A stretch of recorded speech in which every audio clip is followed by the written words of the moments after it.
Hello, my name is Dan Ferrisi, Group Editor, Commercial and Security with Emerald, back here with the HD-Base-T Alliance at InfoComm 2024. Really excited to be conducting another thought leadership panel with our esteemed guests here. We have, of course, Jeff Hastings from BrightSign, Gabi Shriki from Valens, and we have as well Cory Morelli from HighSecLabs. Thank you for being here today, talking about cybersecurity vulnerabilities and digital signage. Really appreciate all of you taking time to opine on this topic. Thank you very much. Thank you. So let's get right into it. What type of threats exist in the digital signage sphere when it comes to cybersecurity? Can you give us a sense of the landscape of threats that we face? Absolutely. So there's quite a few threats that you face, and one of the main ones that you're starting to see now is AV is becoming out in digital signage to have the same network connections that it has historically had for computers. So you started seeing a lot of the landscapes being into the MCCS attacks, EDID attacks, IP-based network attacks, and embedded malware attacks as well from your secure supply chain. So some of just a few threat vectors that are in consideration now that weren't previously in consideration 10 years ago.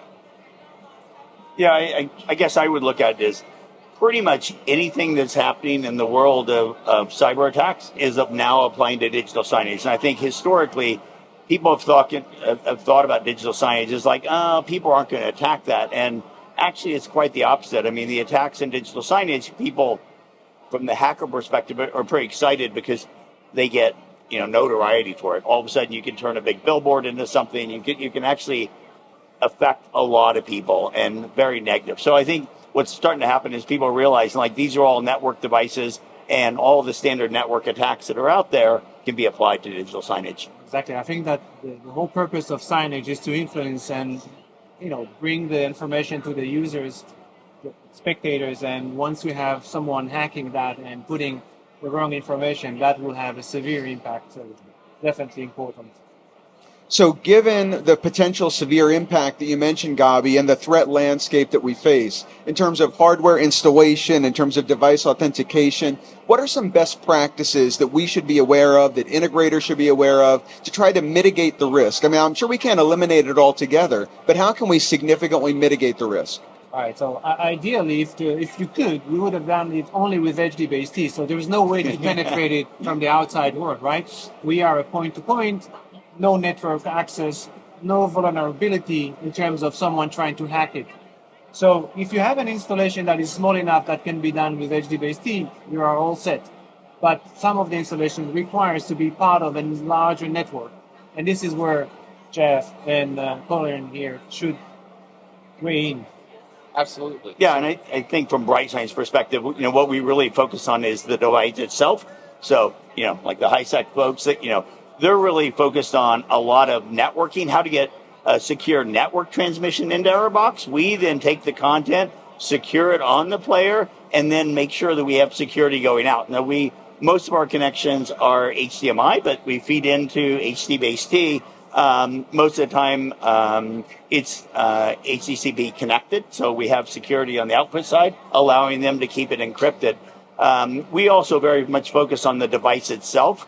If you look at a lot of vulnerabilities on the device itself, it's kind of a classic computer vulnerabilities. One of the things that we do on our BrightSign box, it's a single application. The operating system is signed, and the only application that runs on that is signed. So we eliminate a lot of the vulnerabilities that exist in standard computers, like an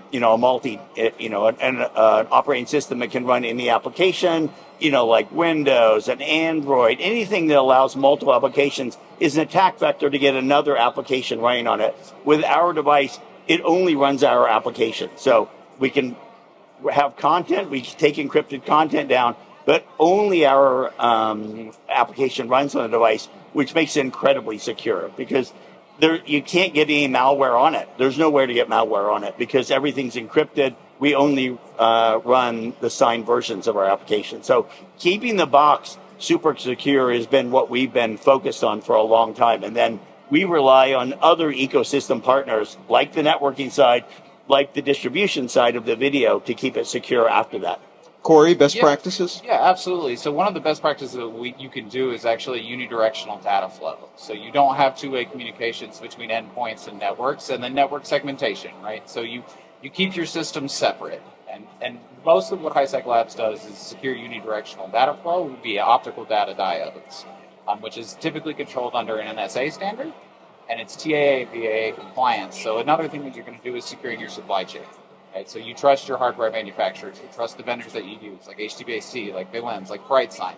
Bring in vendors that are ISO 9001 certified, things of those nature that give you better accreditation and build a trust of your supply chain.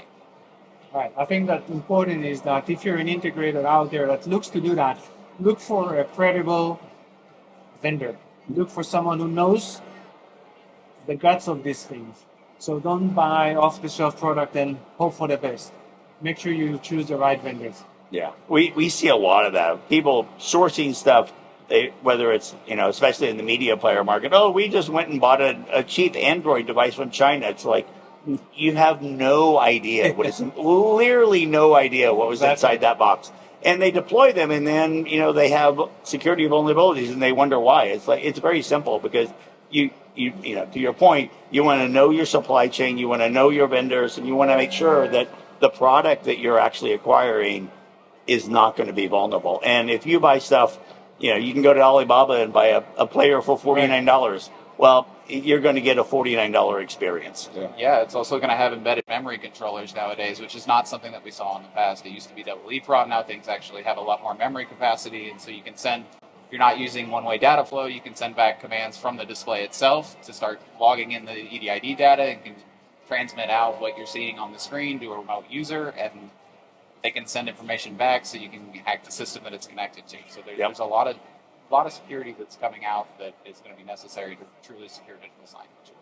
It's really unfortunate we live in the kind of world we do, where we have to think about things like man-in-the-middle attacks, and there's so many challenges to have just, faithful, secure transmission of content. I know you mentioned, Gabi, with HDBaseT, you can avoid the network altogether, have that totally secure point-to-point. But any closing thoughts about secure transmission of data where the network is involved, or has to be involved? Any closing thoughts as we think about man-in-the-middle attacks and all these other threat vectors that we now need to worry about in the digital signage sphere?